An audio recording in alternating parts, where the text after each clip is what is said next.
sempozyum ya da konferans ne dersek diyelim bir araya gelişin en büyük değerli, önemli sebeplerinden bir tanesi de çıktılar. Ne zaman alacağız bu çıktıları, ne yapacağız? Biraz daha ileriye bakmak. Yani geçmişteki sıkıntıları az çok hepimiz biliyoruz. Zaten dile de getiriyoruz. Ne yapacağız, nasıl düzelteceğiz? Şimdi bugün burada Türkiye'nin ve Anadolu coğrafyası, Trakya dahil baktığımız zaman her bir yerinden büyüklü küçüklü birçok üretici var. Beni çok mutlu eden bir şey bu. Bunu dahil etmek çok önemliydi. Çünkü yeni gelen arkadaşlar var. İkinci bölümde Gözlem'in panelinde göreceğiz. Şimdi çok ilgimi çeken bir bölge vardı. Turabdin eski adıdır. Yani Mardin ve Midyat'ı içine alan bölge. Burada da çok enteresan gelişmeler var. Hızlandı diyelim. Başlamıştı zaten. Çok değer verdiğim bir kaynak kitap içerisinde bir makalesi vardı. Doktor Mark Soileau'nun Turabdin üzerine inanılmaz önemli bir makalesi var. Şimdi bunun için kendisini davet ediyorum. Buyurun.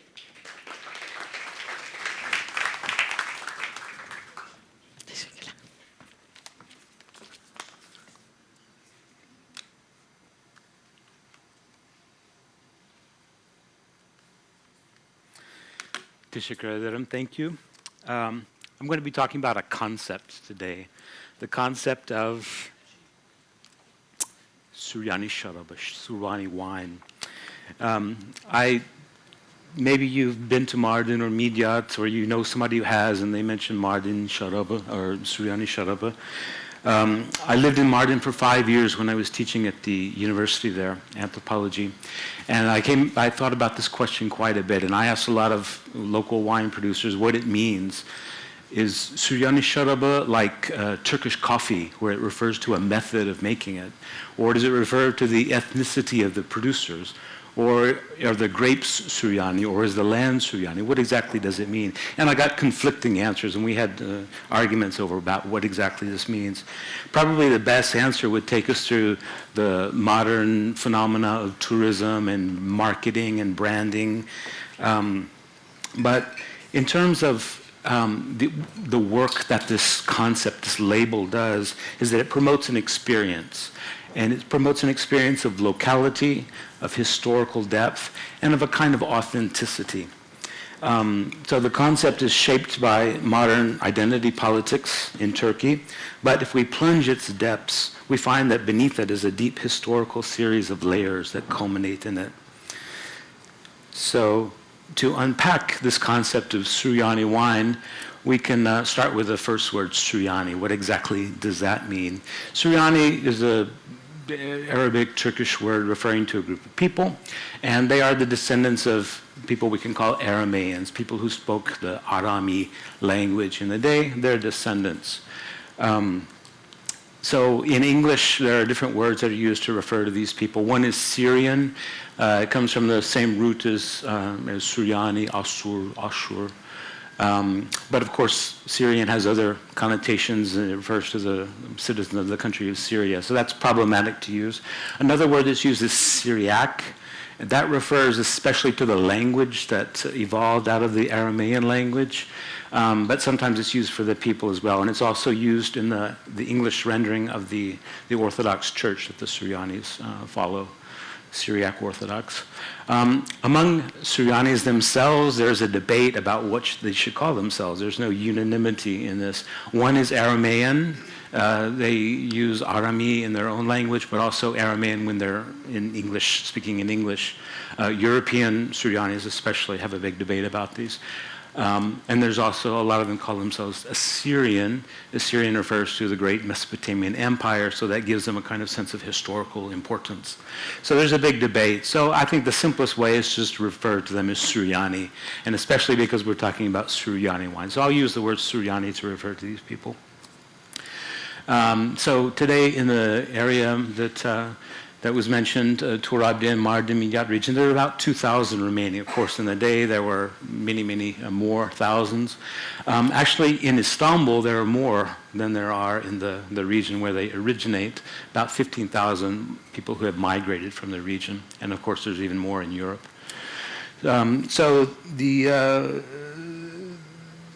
the area that we associate with the Süryanis, especially the ones that live in Turkey. Süryanis live in northwestern Syria and northern Iraq as well, and a bit in Iran. It's a widespread community. But there's a concentration, especially, up here in a region we call Tuareg. So this is a map of Mesopotamia. Sumer, where the original cities were founded about 3,500 BC, or down in the south. Later, the area around modern-day Baghdad, Babylon, that was an important empire in the day. And then later on, the Assyrian Empire comes up. So like around the year 1000, the Neo-Assyrian Empire. And that was up further in the north, Ashur, which is where Assyria and Süryani, and these names come up. Nineveh was an important capital at one time. And up here, we have this region. Of course, the area is defined by the Tigris and Euphrates rivers. The Tigris is this one. It starts at Hazar Gölü, Lake Hazar, comes straight down south to Diyarbakir, and then turns to the east, and then comes down, goes through Cizre and into Iraq. Right here, it makes a sharp turn to the south. So it makes a kind of hump if you look on a map. And inside that hump, you see there's a small plateau, a massif, a mountain range, which is what we call Turabin. So Mardin is right here, and Midyat is over there, and it gets into Şırnak province as well. So there's always been, you see the plain, and up there it's more mountainous. When you're on the side of the mountain in Mardin or Nusaybin, and you're looking down, you can see it just slopes down to this huge plain like a sea. So there's a difference geographically between the mountains and the plain, obviously, but at the same time, there's always been historical connections between the two. So in the plain, they would produce wheat, for example, and in the mountains, they would produce, they would have sheep, they would produce dairy products, and there would always be this cultural exchange. And of course, there were always people migrating from the plain to the mountains or the opposite. And so one of the products that was produced in the more mountainous areas would have been wine. And so part of what we'll talk about today is the trade between the Turabin region and the Neo-Assyrian Empire. So today, well, in the ancient period until today, this region has been called Turabdin, which means Tur is mountain, and Abdin is the plural of Abd, slave or servant. So the mountain of the servants of God is how we understand it. And the reason we call it that is because in this region, Mardin, especially around Midyat, there are so many monasteries that were founded, early monasteries like from the 4th century, very early Christian monasteries. If you include all the ruined monasteries that exist in this region, it'll probably number about 100. That's my estimation. Most of them are in ruins. There are still 7 that are functioning in the sense that there are nuns or monks resident in them. Mor Gabriel and De Rosafran are the 2 large ones, but there are also a few smaller ones. So that is where we are. The region is also inhabited by a lot of Kurds and Arabs, and they might have their own names for the area in a whole. But for Süryanis, this is called Turabdin. The second part of our expression Süryani Shaba is the wine part. And so to understand how this relates to the historical identity of a people, the Süryanis, we can think about it in terms of the process of viniculture, the production of wine, which begins with the growing of grapes, and then the harvesting and crushing of grapes, and then the fermentation of the juice and the maturing of the resulting wine. I also use the word viniculture to refer to the culture that develops around these practices. And because of the special power that wine has to free the soul, the spirit, the culture that develops around wine often takes on a religious dimension. In many ancient civilizations, you may know, gods who represent wine also are associated with death and rebirth. This is true with Geshtinana in Sumer, and Osiris in Egypt, and in Anatolia in the Greek world, Dionysos, always associated with death and rebirth as well as wine. And I think that the connection between these two has to do with the transformative nature of wine itself. So, wine begins its life as grapes, tied to the earth through the vine. When they ripen to their full maturity, we pluck them from their life-giving vine, throw them together and crush them. with their flowing blood marking their death, the many becoming one. Then their sugars transformed into alcohol through the effervescent process of fermentation. They are reborn in the form of wine. This process is then repeated annually in cultural form when winemakers tend their grapes, press their grapes, and nurture the fermenting wine. And because of the human production of wine leaves physical remains, we can understand the vinicultural history by searching for the vestiges of these three main phases of winemaking. And we can understand how, through this process, viniculture ties humans to the land. So if we look back at history, I have a lot of material here. I hope I can fit it into the remaining 15 minutes. If we look into the early history, we can find a myth, actually, about the origins of wine. So this is a myth that comes from the Old Testament, the Bible, the Hebrew Bible, about Noah. We know the story of Noah's Ark, where there was a flood, and he saved all the animals. And then when the floodwaters receded, the boat landed on top of a mountain. And according to the Hebrew text, the name of the mountain is Ararat, right? So first thing that Noah did, according to the text, is he came down the mountain and he made a vineyard. And then he got drunk and his son saw him naked. There's a strange moral story going on there. We don't need to get into that. But anyway, it seems to be a kind of origin story for the first winemaking, the first vineyards and winemaking. So according to what we believe now, there's a mountain in eastern Turkey, Ağrı'da, Mount Ara, which is, we call in English Ararat, because they suppose that's where the ark actually landed. It's a very high mountain with 6,000 meters or so. But there's an older tradition for the early Christians, and it passed into to Islamic tradition as well, that there's a mountain called Judi, which is today in Şırnak province. Judi is actually mentioned in the Quran in Arabic as the mountain where the ark landed. So the mountain looks something like this. It's not a conical volcanic mountain like Ağrı'da it is. It's very flat. But so it's Mount Ararat would be up here. Judi is down here. And you see this is the hump of the Tigris, so this is where Turabdin. So if Noah did do this, he came down from the mountain, he may very well have come into Turabdin to plant his first vineyard. That's my speculation. I can't prove that, but it sounds plausible to me. Actually, winemaking could have started in this region. This is a map that Patrick McGovern prepared on the natural range of the wild grapevine. Before it was domesticated, it existed in this area.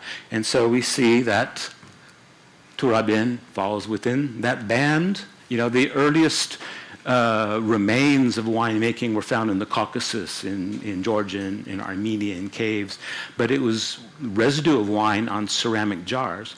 But what we can see here is that in some of these Neolithic sites around Diyarbakır, Kırktepe, Çayırnu, and Halanchemi, where some of the first domesticated wheat and barley seeds were found. So this is probably where agriculture first started. There's also seeds of domesticated grapes, not wild grapes, domesticated grapes. So it was grapes were being produced here. Was wine being produced? We don't know.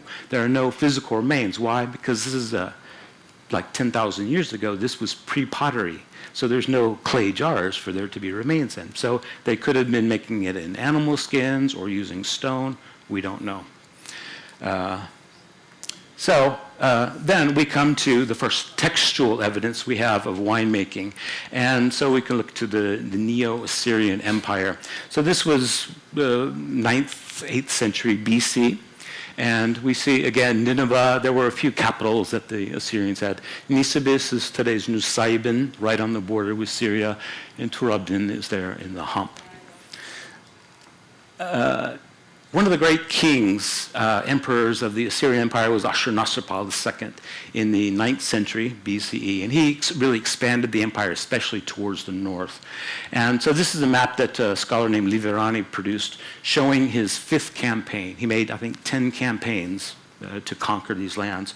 And so he comes up through here, and the map shows the places where he stopped. And so what he and his army did was they come to a place, and if the town accepts his authority, they pay him tribute, and everybody's happy. If they refuse to accept his authority, he kills all the people and levels the town. So there was an incentive for people to actually accept his authority. But the texts mention, these are cuneiform texts, they mention the products that were given as tribute. There was, sheep and goats, there was iron vessels, and there was wine. So he received wine from, there's a place on the map called Kibaku, that's how it's mentioned in the text. Today it's known as Kivah among the locals. The Turkish Republic called it Maraköy because it sounds more Turkish, I guess. And then, so he received wine there. Then he went to Matyatu, Midyat, right? And then he goes to these other places, Sura, or Sur, which is today's Sawur. It's an ilçe there. And where is it? There's a town's got the great name of Zazabuha, which is known as Zaz among Süryanis, but it's Izbarak in Turkish. Anyway, so these are the places where he received wine. So we know that in the 9th century, wine was being produced and given as tribute. So the traditions must be much older than that. This is a map that Süryani prepared showing all the places where Ashurnasirpal II, in all of his 10 campaigns, received wine as tribute. And you see that the greatest concentration is where? In Turabdin, right there inside the hump.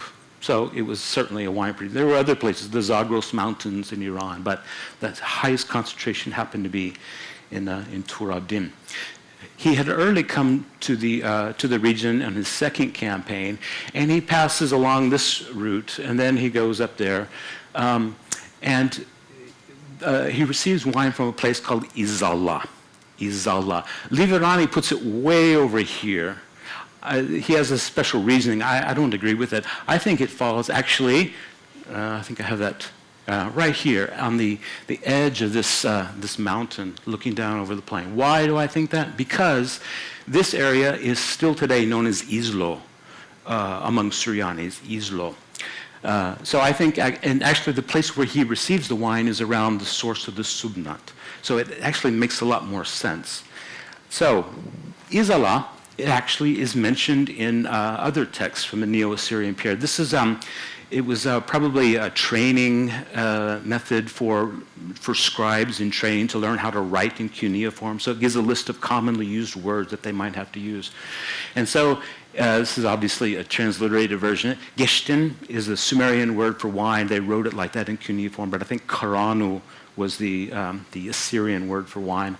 And so they're mentioning it in line 8. This is the list of wines. The first appellation of wine mentioned is Izali, the wine from Izala. So it may have been the most famous wine.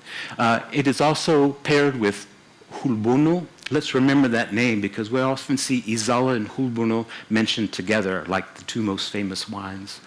And then there's other varieties.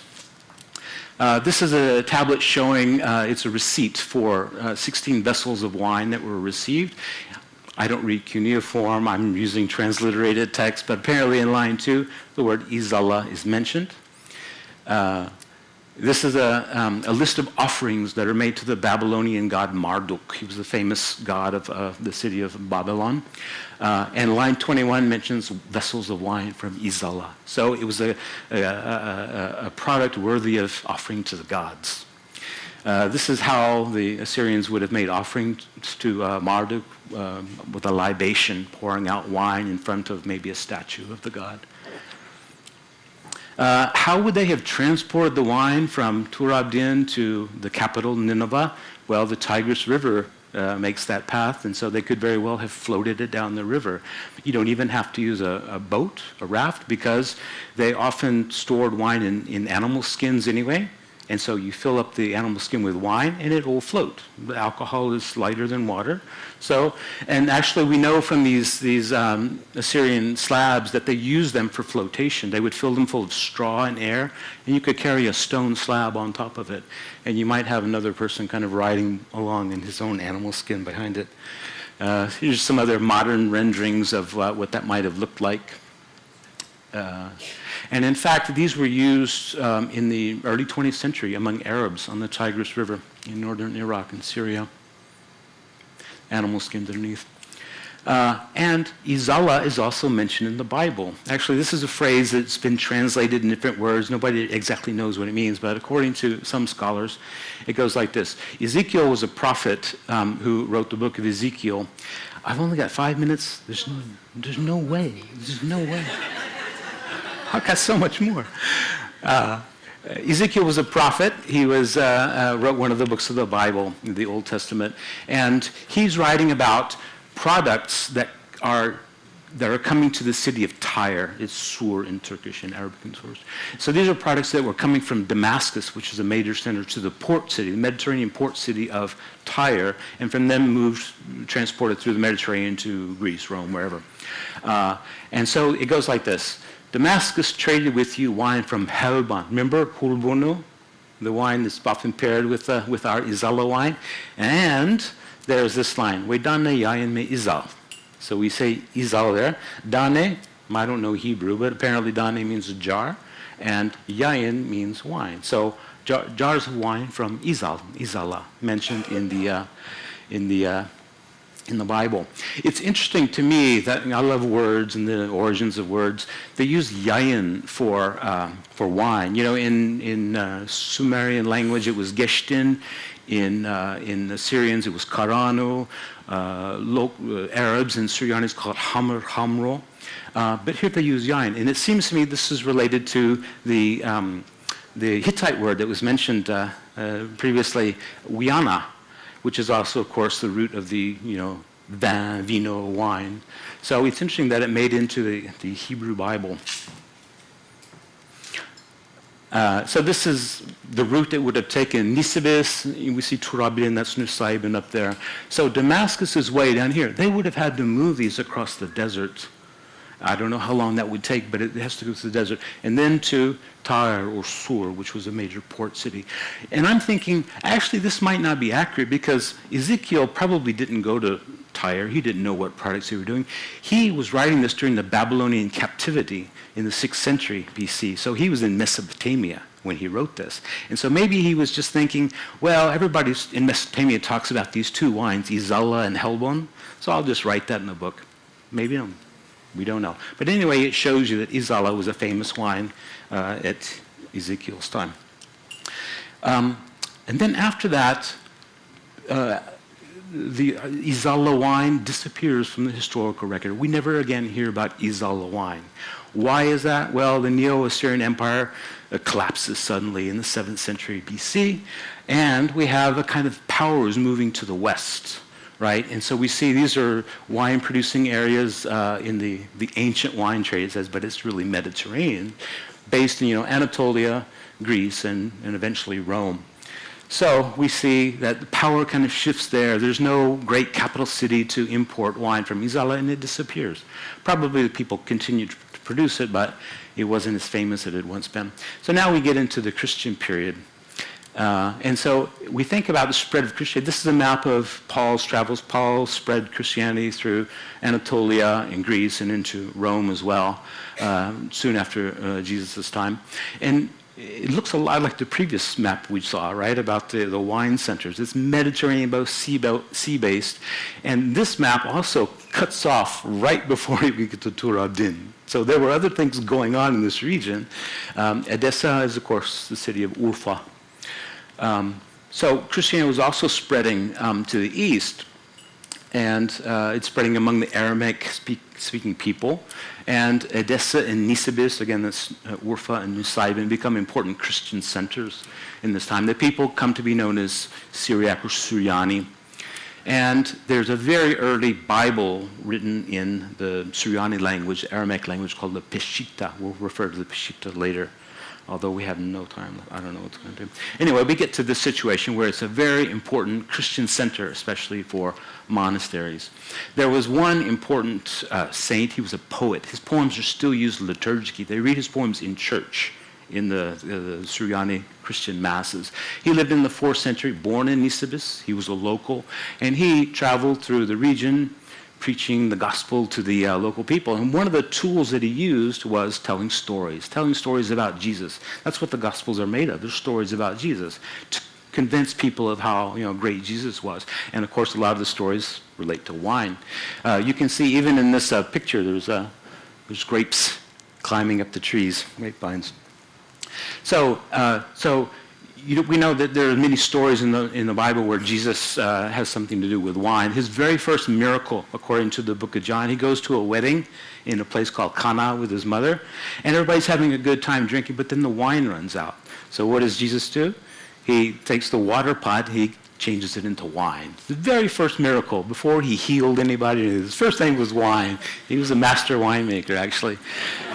So this is a story that would have been told to the local people to convert them to Christianity. And so what Saint Ephraim, Mor Ephraim he's called in Süryani language, he has a poem where he refers to this. I have invited thee, Lord, to a banquet of songs.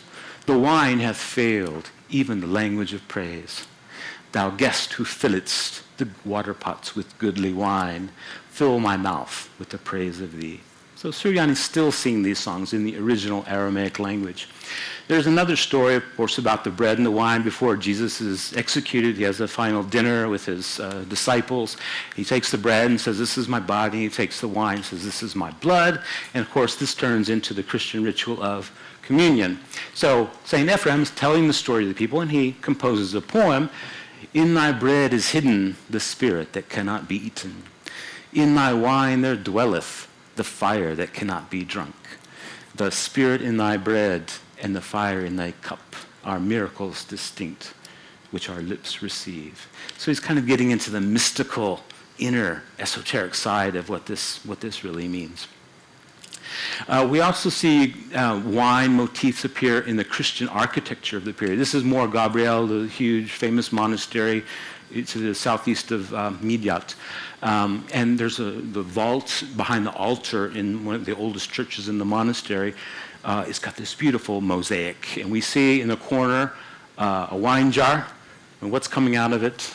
Grapevines with bunches of grapes. And also you can see the leaves of the grapes. So there's another close-up of that. And then this becomes a motif that we see throughout, ornamental usually. This is a niche in Deir Zafran, the big monastery near Mardin. And again, we see a wine jar with grapevines coming out of it. This is another image that you see in a very, very old church in the same monastery, a wine jar with grapevines coming out of it. Sometimes it's just an ornamental figure around the arch. But if we remember that Jesus once said in the Bible, I am the true vine, then it kind of it gives more religious significance in there. And of course, wine was produced in churches. They used it in the Mass. And so this is the Church of the 40 Martyrs in Mardin, where there's actually an old wine press. This one you can't see it, but it was dark when I took the photo, but there's a wine press inside the church in Kfarbe near Mor Gabriel. While we're talking about this, we can look at, my time's expired. What do I do? Okay. Okay, all right. So how was wine actually produced? There is a story in the Bible, again, because Jesus was operating in a similar environment to Tur Abdin, a similar wine culture, certainly. And so let me find that. Yeah, it goes. Jesus is telling a parable. He actually tells these teaching stories to his disciples. And one of them starts like this. A man planted a vineyard and put a fence around it and dug a pit and built a tower. And then it goes on to give the moral of the story. But that's how it begins. And so from that one sentence, we can see the main features of a vineyard. And we still find these in Tur Abdin. You start with a stone wall. He calls them fence in this translation, but it's a stone wall because there's so many stones in the field. Anyway, if you clear a field for a vineyard, you're going to have a lot of stones. What do you do with them? You make a wall, and it protects it. It defines your vineyard, and it protects it from animals. So most of the vineyards you find in this area are walled with stones. And then there are what is translated as tower. And they are a kind of hut. It's not really a tall tower. It's more like a hut that you find in so many of these ancient vineyards that are still in existence. This is my favorite one because it's got steps going up the top. In the Peshitta, which is the Syriac Bible, it's called Maglo, which is similar to the to the Hebrew word migdal. But in the modern Süryani language called Turoyo, spoken in this area, it's called komiso. Komiso. And they are everywhere. I once started traveling around through the villages documenting all the komisos that I could find. I would get the GPS coordinates, take a photo, write down the information, and then it got to the point where they were everywhere. There's one, there's another one over there, another one over there, so it's just too much. It's like finding a house. They're everywhere, so I gave up on that project. They're everywhere. And so there's different types, different forms. These are some of the ones that I've come across. And then there is the wine press, which is also mentioned in this biblical parable. In the Süryani Bible, they're called maserto. Maserto. Their word is still used among Süryanis today, but Arabs or some Süryanis call it maser. It's kind of an Arabic form of the same word. And so there are a lot of these. A lot of times it's next to the komiso. It's a especially rocky place within the vineyard where you have both the komiso and the wine press. And some of them are very simple, just a small treading floor with a lower collecting vat, maybe for one family, one vineyard would have a small one. Sometimes they're much larger for communal production or maybe even commercial production. And this one is on the side of a mountain, so it's using gravity to do the work for it. And so they would press the wine on the treading floor, and then it would flow through this kind of canal into the lower distributing vat. And this is one, again, uses, you can't see it very well, but this is the treading floor, and it goes through a hole in the rock into the collecting vat below. And then recently, just in the last 10 years or so, this amazing site has been discovered near Mardin, actually near the university where I used to teach. It's an amazing wine-producing facility. Probably it was used in the Byzantine period, probably not after Islam came into the region. There are these at least five, probably more, treading floors that are huge, 5 meters by 5 meters. And the treading floor is here, and so it would flow through a hole into a distributing vat where the sediment would settle to the bottom in a sump, and then it would pass through another hole into these canals that are carved out of the bedrock into these huge cisterns or collecting vats. And there's at least 100 of these collecting vats. Some of them are 2.5 meters deep. There's a couple that are 4 or 5 meters deep.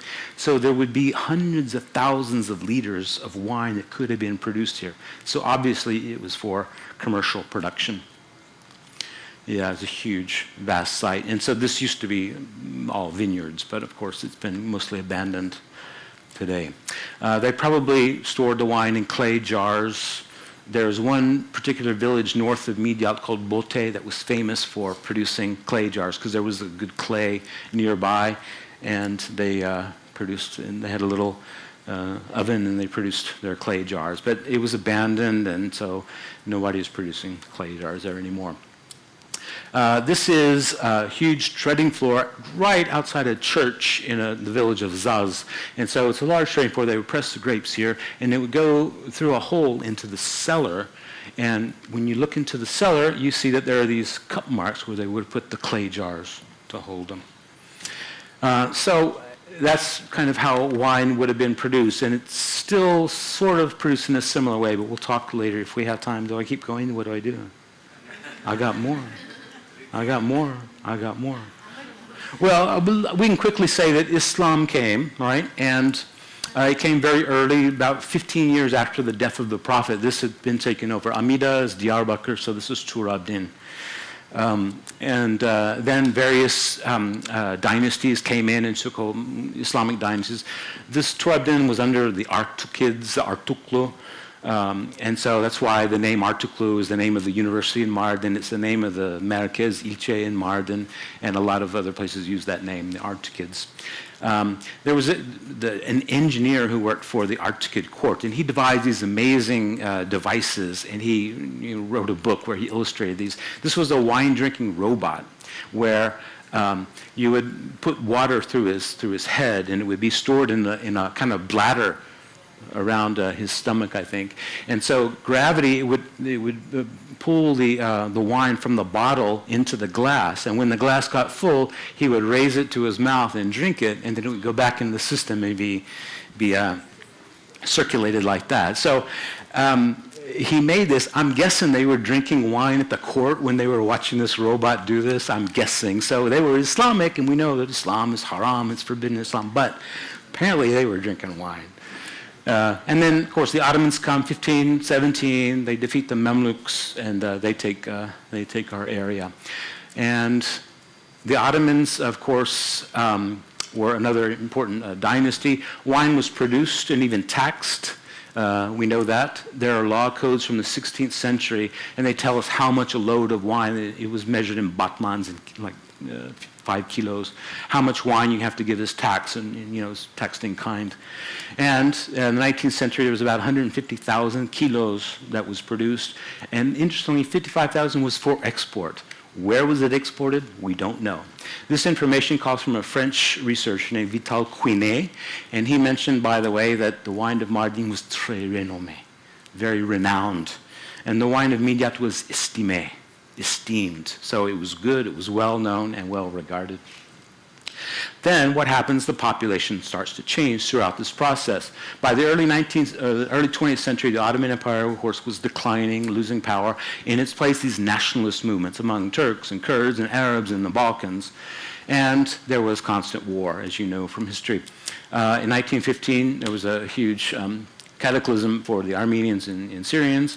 And as a result, Armenians almost completely disappear from Mardin. There's still 1 or 2 families of Armenians living in Mardin, but the others are all gone, and very few Süryanis remain, about 2,000 in the whole province. So we get to the final topic of Süryani wine. How does it work? Süryanis, Armenians, and Jews become minorities because Islam has come in and established a kind of regime over the people. A lot of the people probably convert to Islam. A lot of the Süryani-speaking people start speaking Arabic. And so how do they define their identity? By distinguishing features. We are Christian because we're not Muslim. And then you define those by symbols. And what's one of the most important symbols? Wine. We drink wine, they don't. So it's an important part of our identity for a Christian perspective. And so today, wine comes out marketed as Süryani wine. So just a few more slides. A lot of the old ancient vineyards have been abandoned because in the 1990s, because of the problems in the region, a lot of Süryanis migrated to Istanbul, to Europe, especially Germany and Sweden. And so a lot of the vineyards are unfortunately like this. The people still make wine at home, and so they tend to use these concrete wine presses, and they use porous grain sacks, and they stomp them with rubber boots, and they use these cheap plastic bidons to store it. It's cheap, it's easy, but there are also wineries that were found. This is the first winery in Turabdin in Kilit, which is near Sawur. It started in the 1980s, and it won awards. But we get to the 1990s, and because of the problems, the owner, Cerdiş Yüksel, was killed, and so they ceased production. But today, in the recent years, the last 10 years or so, you've seen a lot of new wineries, professional, commercial wineries appear. This is Soileau, for example. And they have modern technology, modern equipment, tanks and crushers and everything imported from Italy. This is Median Wines. We have a representative of Median Wines who hopefully will talk this afternoon. But they tend to use these old historical symbols and motifs in their architecture to recall the past, because the history is important. And a lot of them are carving cellars underneath the winery in order to mature their wine. So you're actually getting deeper into the land. And this is, again, Median Wines. The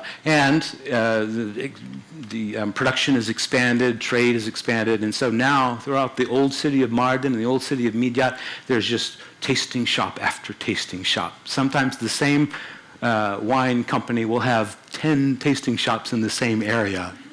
It's strange.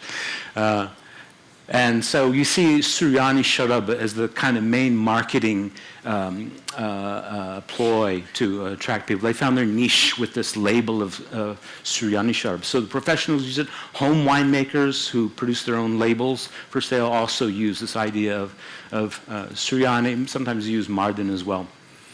And so you see the names that some of the wineries apply all recall the past, the Christian identity, the culture. Turabdin, Dara is an ancient Roman city near Mardin. This is cuneiform writing.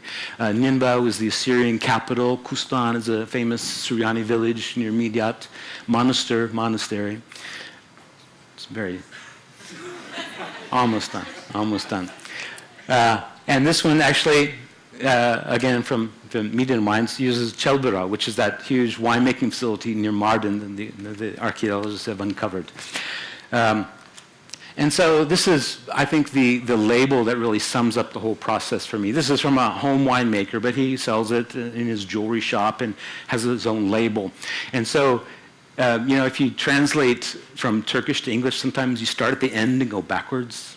So we can translate it like this. I think most of you can read it yourselves. So it's produced from the grapes of the Mardin region in the setting of the home, using no additives and natural methods and techniques surviving from 5,000 years ago. I think that's what Levent Bey found in the Süryani village. Again, that idea of 5,000 years of history. So what are they emphasizing in this promotion of this experience you get from the wine?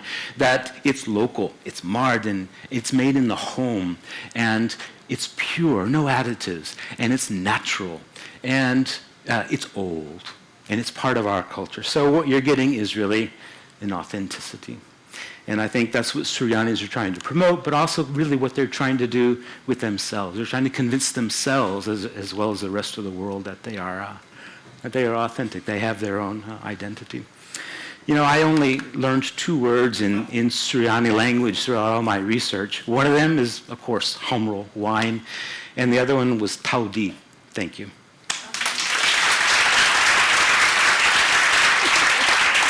Çok teşekkürler. Mark'ı yani bir saat daha dinleyebilirdim gerçekten. Muhteşem bir sunumdu. Çok sağ ol. Öğle aramızdan almış oldu. Eğer öğle arasında kendisine bu serzenişte bulmak isterseniz. 1.30'da tekrar döneceğiz ama Mutfak Sanatlar Akademisi'nin hazırladığı şahane öğle yemekleri var. Hafif hafif bir şeyler atıştıralım ve Kronotrop'tan kahve. Lobide 1.30'da tekrar buluşacağız.